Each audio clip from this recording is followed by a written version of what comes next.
Hey everyone, Zane here, and today I'm going to show you how to turn off Facebook ads campaign. Now, first thing you should do is to log in into your account, then go to Ads Manager. And once you go to the Ads Manager, you should now navigate to the options on the left side and click on Campaigns right here. After you click on Campaigns, it will show you this page.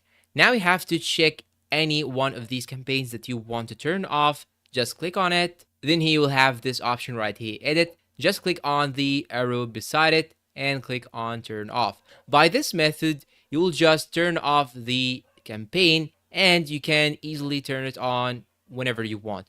But if you click on this trash bin icon right here, you will permanently delete the campaign and you will not be able to use it anymore. So that's why we do the turning off instead of deleting the campaign. And once you click on turn off, it will be displayed like this right here. And you can simply turn it on again by clicking on this toggle icon when you need. And that's all for today's video. If you find this video helpful, please don't forget to support us with like, subscribe, leave us a good comment down below, share this video with your friends. Thanks for watching and see you in a new tutorial.